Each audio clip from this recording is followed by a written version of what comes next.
Good morning. I'm Steve Higginbotham, and this is Denise White, the infamous Denise White. And we are here to give you a presentation on effective grant administration. And I'd like to start with a story because, as some of you know, tonight there's a big lottery drawing in New Jersey. And it reminds me of the guy who was at work, and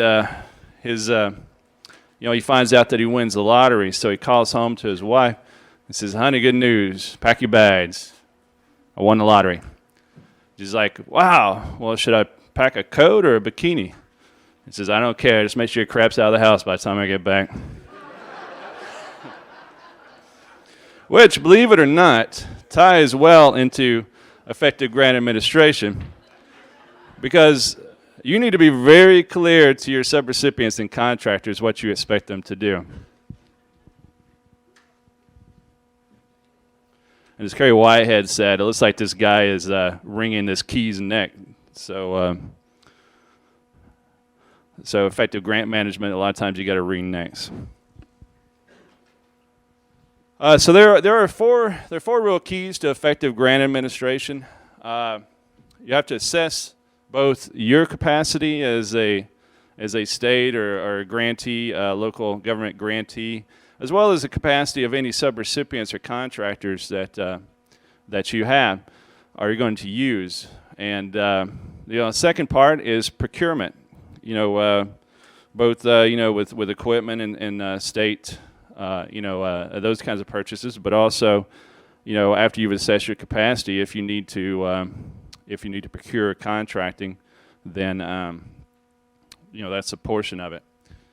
And then monitoring. Monitoring is a big portion. We do a lot of monitoring at HUD. The IG does a lot of monitoring.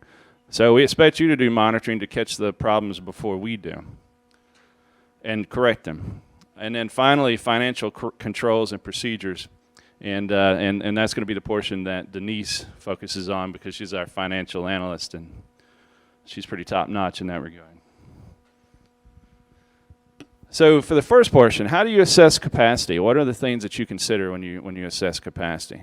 Well, first of all, you want to look at the history of both your organization and any subrecipient that you might choose to use. And this is really important because some grantees have a better track record of managing grants than others. And this is a point where you need to look, give a hard look at your own organization and determine whether you have the capacity to manage grants. Because I almost guarantee you that you've never managed $1 billion grant before in your regular state or entitlement program. So if you're having trouble managing your grant with $50 million, sorry. Sound like, what's his name? Gold member. If you're having trouble managing that size grant, when you get $1 billion grant, or $3 billion grant, or in the case of Louisiana, $13 billion grant, any problems that you have are just going to be compounded over time. So you need to take a hard look at that. And then at the local level, if you have a subrecipient that you want to use, even if politically you're being told that you have to sub money out to a local government or a subrecipient, you still need to look at their capacity, their history, and that will help you to then realize what you need to plus up to solve the problems. Staffing is another thing. I think Tanil hit on this yesterday. If you have 5 staff managing a $50 million grant and you get a $3 billion grant, you're going to need more than 5 staff. Almost decidedly, you're going to need more staff. And if you try to run the same program with the same amount of staff, and by the way, the entitlement and the state programs don't stop just because you get this extra money. I mean, you got to spend that on top of it. So how are you going to, keep the pace of your regular program and spend an additional $1 billion? Something you need to consider. And of course, with staffing, I know a lot of states are under the same constraints that we are in the federal government, even more so. and that staffing is not something that you can easily get away with hiring permanent staff. But that's when you have to look at your other options of hiring temporary staff or contracting some of your functions out. And then another thing you want to look at in assessing capacity is do you have financial and tracking systems already in place? Some grantees through their regular programs already have these systems in place that they can then sort of hijack or use to manage their CDBG-DR grant.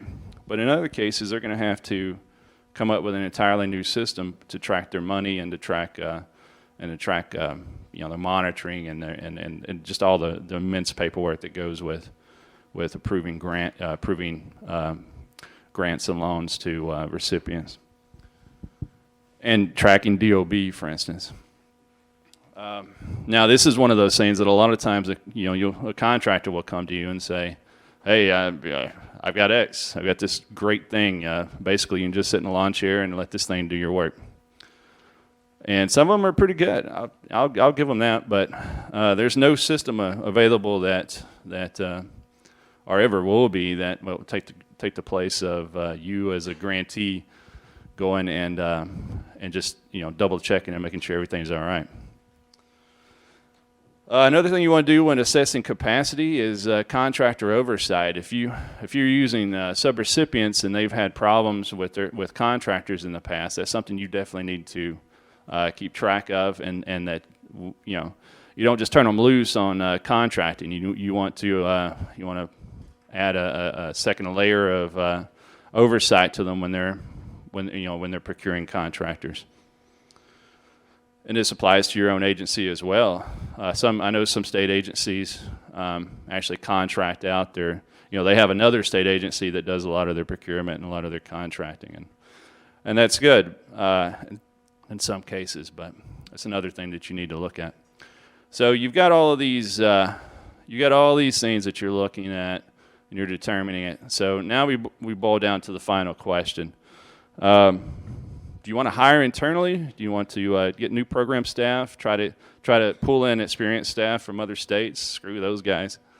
Or do you want to contract this work out? And either choice is valid. I will say in the notice, actually in the law, the appropriations law, there's language in there that says that a grantee cannot contract out their oversight. All right, and we've taken that to mean what we really always meant. A grantee cannot give away its monitoring functions. It cannot it cannot contract out its essential functions of overseeing these contracts. You have to have state people, state or grantee, local government, as your case is. Overseeing these controls, because when we come out and we find problems, we don't go to them, we go to you, and it'll be you meeting with the governor or whatever official you report to and telling them why you have to give back $100 million. All right, so you made the determination, subrecipient or contractor. So what do these terms mean? What is a subrecipient? Okay, this comes from 24 CFR 57500C, and it basically says that it's a public or nonprofit entity, public or private nonprofit entity, and authority organization or a community-based development organization receiving CDBG funds from the recipient to undertake CDBG eligible activities.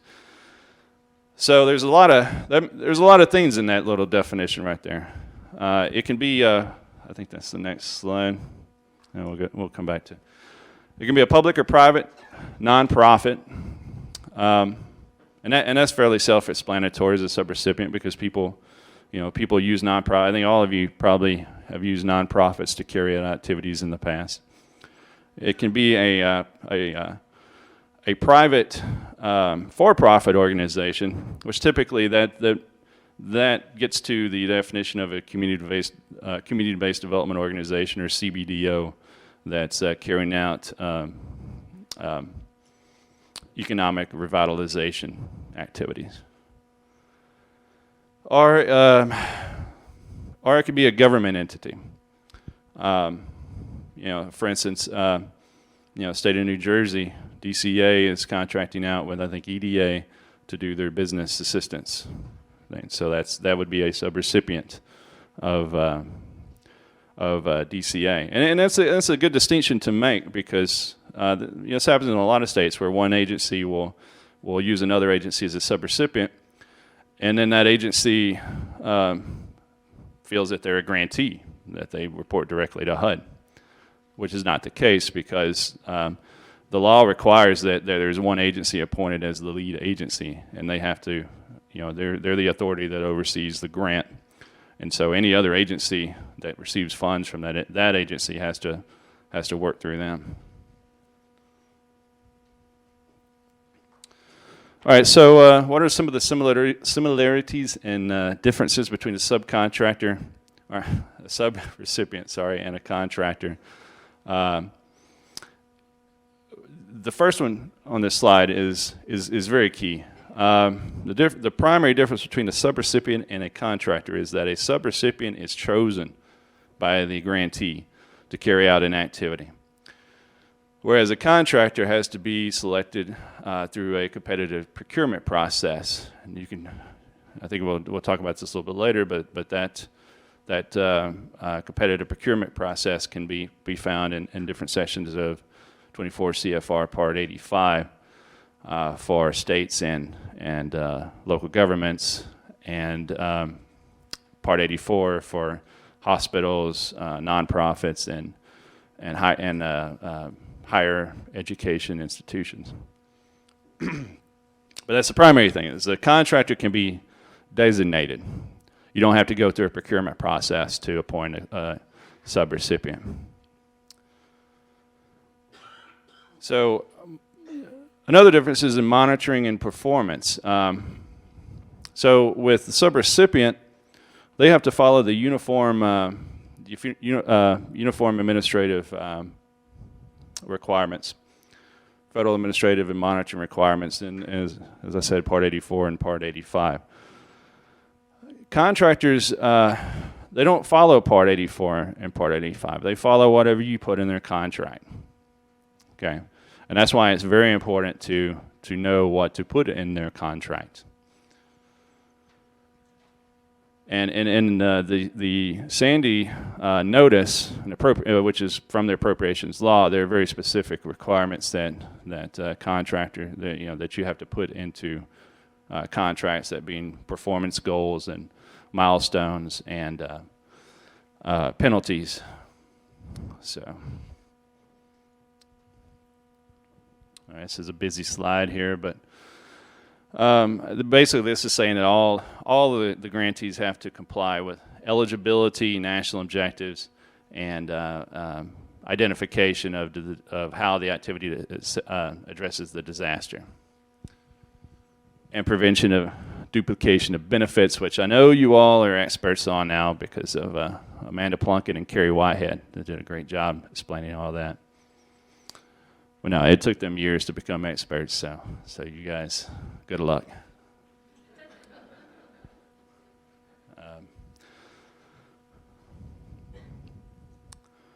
I think that's about it. Okay, so what are the components of monitoring? We've gone through procurement. And by the way, I think the IG is going to speak to procurement, after this. So you don't think you've gotten all you want to get out of procurement, because we got more for you. So some of the components are of oversight is we want to see how you went through your procurement process and how you got contractors. We want to see those performance goals, and by the way, the contractors do have to meet all the applicable federal requirements, and those we're talking about, the civil rights federal requirements, the anti-discrimination, those kinds of requirements. And then technical assistance. In the Sandy notice, we do put that not only do you need to provide technical assistance, but to any subrecipients that you use, or any any entities that you use to carry out your grants, you need to make sure that you provide them with technical assistance. And you will have those funds available to do that. Another thing that we require is that you have an internal audit function. And that means that you have somebody that comes in, audits your program, but doesn't report to your director. It reports to a separate entity. And that's just a transparency tool that we require, so that we can actually look through those audits and just as the IG looks through our audits and to help them determine what they want to look at. We in turn look through these internal audits in part, and in order to do our risk assessment for what to monitor when we come knocking on your door. So another thing that you have to do is report on your efforts to prevent fraud, abuse, and mismanagement of funds. And that's something that we've been putting in notices. We specifically tied this to drgr in this notice, but this has pretty much been in all of the notices. I should probably since Katrina Ritter Wilma. We have not required folks to input their reporting efforts into drgr until around 2010. We started telling grantees to do that.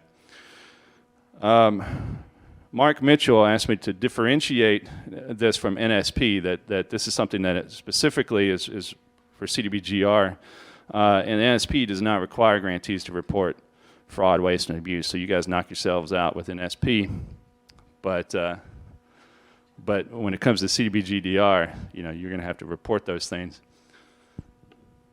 And then finally, with monitoring and standards and procedures, we want to know how you intend to go out and monitor your grantees, and make sure that there's no duplication of benefit, that they're meeting eligible activities and national objectives, that sort of thing. So let's talk a little bit more about monitoring and oversight. So every grantee needs to have several components to their monitoring strategy, overall monitoring strategy. They need to have a method of selecting recipients for review. And this could take the place of you can do this in several ways. My personal preference, the one I suggest, is that you develop a risk analysis process where you basically look at all of your sub-grantees, sub-recipients, and develop a sort of a formula to help you run these people through the list. This could include the size of the grant, past performance, any open monitoring findings. You look at each grantee and run them through these metrics, and then you develop a high, medium, or low risk, and then that helps you to prove up your travel requests throughout the year. So, some grantees have it where they monitor once a year, every project, 500 projects every year. And that's fine. But if you have if you have somebody that you just know that person is screwing up, right? But you can only monitor them once a year, and you have another grantee that, has the capacity that they don't have problems, you never see problems. Why treat them equally? Why not go out to this one grantee that is maybe messing up, and try to at least help them to catch it before they go down the road and really do a problem. You also, this gets to the other one, the frequency review is adequate. If you think that once a year is adequate to go out and monitor your grantees, or like with construction projects, you may want to do it so that you do go out, when the foundation is laid, and then it's 66% construction, and then completion. However you want to do that, you just need to let us know, how you're determining your frequency. And then evidence that the review by the state examined all necessary items, like eligibility determination, the intake, make sure the duplication of benefits is, you've done that check. All of these components that we require you to ensure. you need to go out and look at all these and make sure that your grantees are meeting them. However, you don't have to do them all in one monitoring visit. We've had grantees before that look at their monitoring strategy for going out to one of their subrecipients, and in one case they were going to audit. They would do their single audit. They're going to do financial controls, civil rights, fair housing, Section 3, labor, national objective determination. They were just a ton of things. Each one of these things, 2 or 3 of these things could take, a full week. And they did it in one day. One morning, really, because it took them half a day to get there. So when we look at those, we're like, really, did you do a thorough review? Or did you just check the boxes on them? So you don't have to do them all in one visit, but we do expect that you do look at all those things. Evidence to support the grantees' monitoring conclusions. Yeah, of course we want to see those. Just as when we go out and monitor you, we don't just tell you, hey, your program screwed up. We think that you're doing a really bad job or a good job. Either way, we give you evidence that supports why we think that you're doing a bad job or doing a good job. So, because if you don't have evidence to support your conclusion, how is your subrecipient or whoever you're monitoring going to improve themselves? And then finally, it's very important that once you do have that evidence of your review, that you communicate that to your grantees, and in doing so, that you have a process that shows us that you are communicating these to your grantees.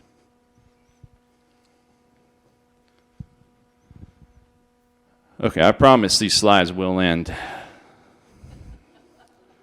So another thing that you need to look at when doing monitoring is you obviously need to maintain records so that then we come in, and when the IG comes in, that we can follow your work and make sure that things are legit. And then the second point is you got to conduct reviews of subrecipients, make sure they're following all laws. Okay, so that third bullet, HUD expects grantees to review contracts to ensure contract deliverables and milestones will be tracked and met to discriminate reasonableness of costs. So I mentioned a little bit earlier that the notice requires that you develop performance measurements and milestones, and that you tie that to penalties. And we've had some good discussions over the last couple of days about what those penalties are, and we're really leaving it at that in the notice. You need to have penalties, and you need to have performance measures and milestones. And this is important because in past contracts, we've seen some grantees that do a good job, and we've seen some grantees that basically their only out is termination for good cause, and It's kind of sad when we say, what performance measures do you have in your contract? Well, we can get rid of them anytime we want. Really? Yeah, what happens, I think any one of you can answer this question in a half second. What happens when you fire a contractor? They take their ball with them, right? Good luck on getting all of those eligibility determinations that they did. I mean, the contracts usually say they have to give them to you, but they don't say in what form. Hey, here's the 30,000 pages that we looked through. Yeah. So that's not a very good performance measure, just being able to terminate them for good cause. So that's why in this notice, grantees are required on contracts to establish performance measures with penalties for non-performance. And people have asked, does this take the form of liquidated damages? And I think that's a very good measure. Contractors obviously respond to money, money being taken away from them, just as grantees do. So, but there are other methods, I guess, to set forth penalties that a grantee will comply with. I guess one of the ultimate penalties is that if you don't meet these performance goals in this contract, you can't you can't apply for any other contracts in the state. That's a pretty harsh one. But you know, otherwise, the liquidated damages, I think, are probably your best bet. So I think Mark must have slipped this next bullet in here while I was sleeping. Grantees use the drgr admin module to capture the status of their monitoring events, and this is definitely required for Sandy grantees, and it's highly recommended for previous grantees. Yeah, and then I think we said before that you have to keep your records. This is just another plug for the CPD monitoring handbook that Amanda mentioned earlier. There's a really good resource for you to monitor. This is what we use when we go and monitor. So obviously that's something good for you to use when you monitor. And now we get to the point where you get to hear Denise's voice and not mine.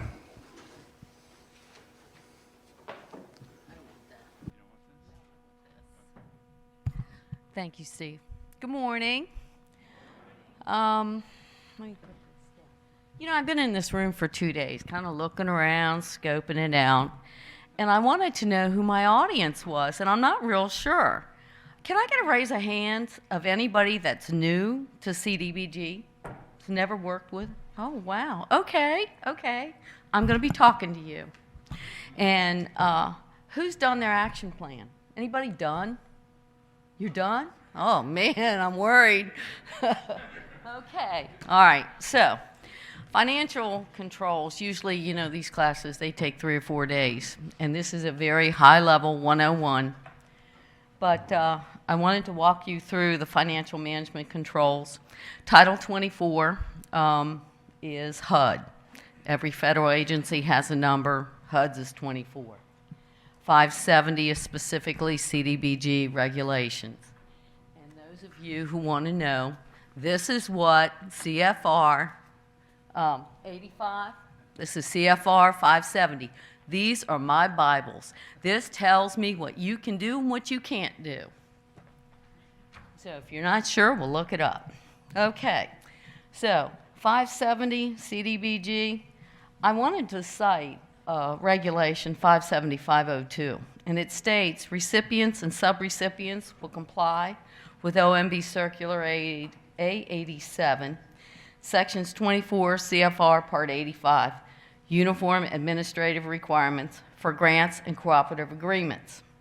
And the purpose of A87 is to establish the principles and the standards for determining costs for federal awards carried out through grants, cost reimbursements, contracts, and other agreements. Now, when I go to 24 Part 85, this colorful book, and this is about as colorful as the reading's going to get. Now, Part 85.26 says grantees must obtain audits in accordance with OMBA 133. So you can see when I'm citing 570-502 and it's referencing A87, and when I go to Part 85, it's going to reference OMBA 133. These are all cross-referenced, so we will constantly be looking at these regulations. And one side note, OMB circulars, they're working to combine these and call it OMB guidance. And they want our comments by April. So we'll probably have this maybe in the fall, have them. Anyway, in the lifetime of your grant, we will see these changes.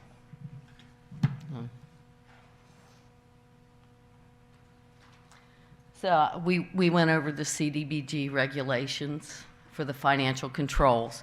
And in 570, we look at project costs, source of project financing. CDBG funds are not submitted for non-federal financial support, that the project is financially feasible.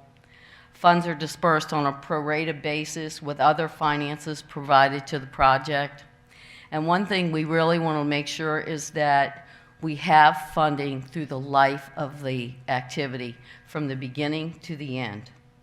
So we look to see if the record-keeping requirements maintain sufficient records to demonstrate that the state has met the public benefit standards for their national objectives, if it's slum and blight, low to moderate income, or urgent needs. And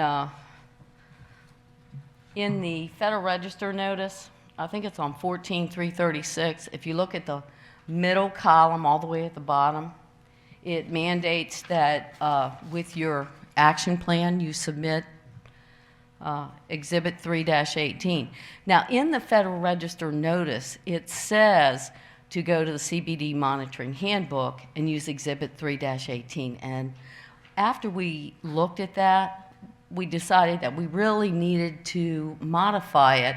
One thing, 3-18 in the handbook is 22 pages, and there were a lot of sections that really didn't apply to this, so we modified it. And is this where I can go to the screen prints?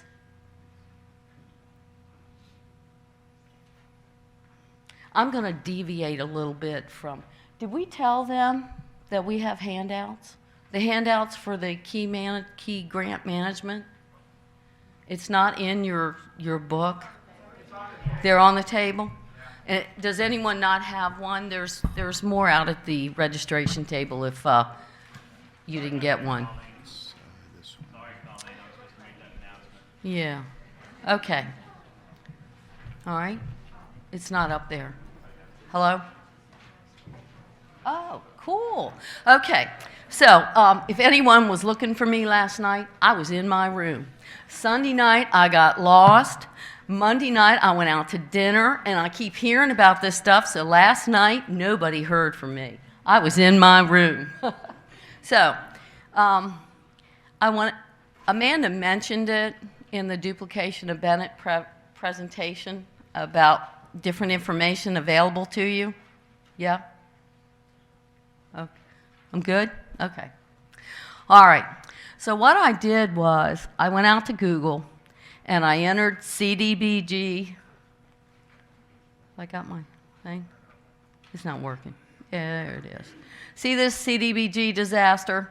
I Googled that. This is the first thing that comes out, Community Development Block Grant Disaster Recovery. So select that. It'll take you to the disaster recovery portal. And here is a table of contents, programs. Want more information. You want more information. We want public laws. So that takes us to this page. And here's public laws, appropriations, Federal Register notices, and of course on the top is Sandy. So if we select that, it takes us to this page. And in this page is the financial management. This is where you'll find that 3-18 that we modified. And also in 14.337 on the column on the left, number 7, there's a certification checklist. Both of these have to be completed by 30 days, the date of the notice, or when you submit your action plan. And I looked at these forms. It doesn't matter if you do the financial management and then the checklist, or the checklist first and then the financial management. The point is you have to have both of them completed. So this is 3-18 modified. And I put this up here because I wanted you to see, it says 65092, and Amanda was saying, isn't that the version for the CBD monitoring handbook? It is. That's the latest version. The only thing that we changed in our modification to say Public Law 113-2. So if you don't see that in your Exhibit 3-18, you've got the wrong form, and you don't want to fill it out because it's 22 pages long. Now, this is where the CPD monitoring handbook is that we talked about, 6509.2. Here's the exhibits for Chapter 3. If you look at 3-18, it says review of financial management, just like that does. See, guide for review of financial management, but it says Public Law 113-2. Did I tell you that? Okay, so here's 3-18. 3-18, Guide for Review Financial Management, but it says 3-18 CDBG Entitlement Program. This is the one that's 22 pages.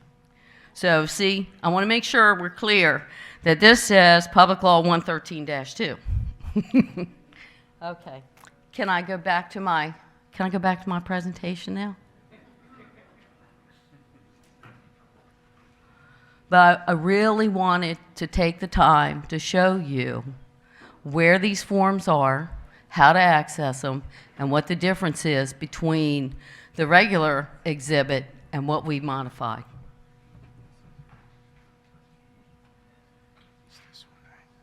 Yeah, yeah.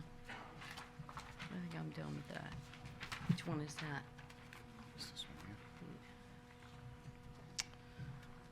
What page I want? 13? No, that's okay. It's 12. 12, yeah, I want 13. Sorry, technical difficulty. Okay? All right, so CDBG grant administration is that 570, 24 CFR 570. Okay, so in that, this gives us the guidance for the amounts budgeted, what's eligible. We want to know what funds were obligated when the contracts were executed or the purchase orders were issued. We want access to information on obligations that are readily available, and the grant participant maintains the adequate source documentation. And all of this in this 570 tells us what's eligible. What? Huh? Oh, I'm sorry. Steve took all my stuff. Okay. Well, anyway, you have the handouts. This is the information. When it says CDBG, we're referring to 24 CFR 570. Okay, internal controls. When I go out monitoring, I want to see an up-to-date organizational chart, and this tells me that if there's a problem with waste, abuse, or fraud, your staff knows who they need to go and report it to. Tells me who the key employees are, and this tells me who does the approval. Admin costs, look to see if these are direct funds or indirect. Direct, they charge directly to the program. They don't work on anything else. Indirect includes overhead costs. We have grantees that allow for a cost allocation plan. I have grantees that don't allow indirect costs at all. So we look at this. We look to see what the state regulations are and what the federal regulations are. Grantees and subrecipients that receive disaster recovery funds, they comply with the federal, the state, the regulations, OMB circulars. We conduct financial management methods that are in accordance with the generally accepted government audit standards. Let's see what else, if I missed anything. Wanted to make sure that we're looking at financial transactions that establish a timeline for receiving, approving, and issuing payments. We want to know that they're compliant with the prompt pay regulations. Admin costs, we look at salaries, wages.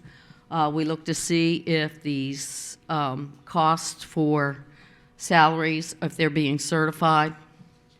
That's part of A87. I'm moving fast. Okay, I really want to spend time on OMBA 133 requirements. These are your single audits. Some of our subrecipients, they have a CAFR. It's their comprehensive annual financial report. This will satisfy the A133 single audit requirements.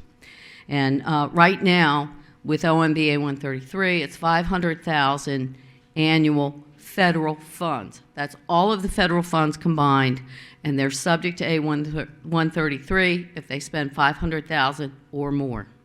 And in the OMB guidance that we're looking to get published soon, that's going to increase to 750,000 from 500. Right now, we got 500,000. So, and I noticed in the Federal Register notice, they talk about a CAFR. That's a catalog of federal domestic assistance. And they cite 14, which is the agency, HUD, 228. 228 is for state funds. They also say that the CAFD number should either be 218 or 228. 218 is for your CDBG entitlement grants. So that's to distinguish between the state and the entitlement. Let me get back to this. Okay. So with A133, it's in 3-18, Section K. There's a lot of questions there, but what we look for is we look at the reports, we look at the schedule of findings, we want to know what was the opinion that the auditor, at the end of the report, did he have an unopinion,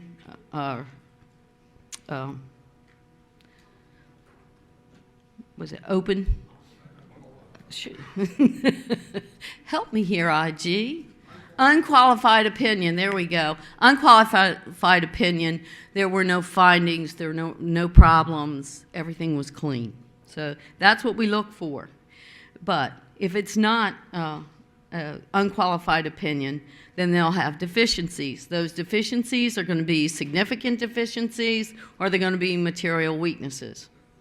And in this case, if it's a subrecipient, we're looking for the grantee to issue a management decision 6 months after this report has been issued. And in their management decision, they offer the resolution on how these findings need to be resolved. And when I go out monitoring, I look for these findings and I look to see if they got resolved. And any of my grantees here, Louisiana, Mississippi, they'll tell you, I look hard. So anyway, the auditor's report, when they're issued, we look at them, we make sure that these findings get resolved, and we really want to see an unqualified opinion. And with that, we're ready to take questions. We have time for questions. A couple, maybe. Do we have any questions? Yes, sir. Do we, wait a minute, we need a mic. Thank you, Amanda. Okay. How many days after the fiscal year is this report due? Is it the same as always, or is there? No, I think it's 6 months. 6 months. If it ends in September, if September 30th is the end of the year, then the report is due March 30th. So it depends on when the end of the fiscal year is for the government, if it's local government or state. So then the management decision's a year after the end of the fiscal year? Yeah, they have 6 months to issue their management decision. Okay. Yeah.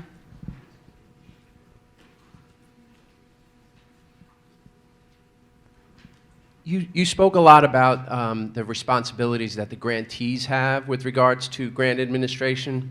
I actually now feel sorry for some of those grantees. But as a subrecipient, could you give me a sense of how much of those responsibilities will ultimately be rolled down to the subrecipient, or do we get to rely on that responsibility? You know, I kind of went really fast through these slides, but one of the slides I wanted to point out is that HUD goes out and we monitor our state grantees. And the state grantees, they monitor the subrecipients. But we're all marching to the same tune. We have the same regulations that we have to follow. So I'm going to monitor the state, and I'm going to make sure they're monitoring you and that you're following these regulations. And one of the things that we do, when we do a monitoring strategy, and I say Steve will put together his monitoring strategy, and he'll tell me, we're going to be looking at these subrecipients, we're going to look at economic development, we're going to go to these 4 counties. I go to drgr, and I pull vouchers for these types of activities. Let's say it's economic development, and these are the 4 counties. I pull them out of drgr, and I go in there, and I I look to see if they're subject to A-133. Did they have an audit report? Was it submitted on time? Was it unqualified opinion? Do we have in the results, the schedule of results, where the federal awards, was it an unqualified opinion? So you have the same regulations that the state grantee does, even though you're the subrecipient. And just to piggyback on that, Denise, everyone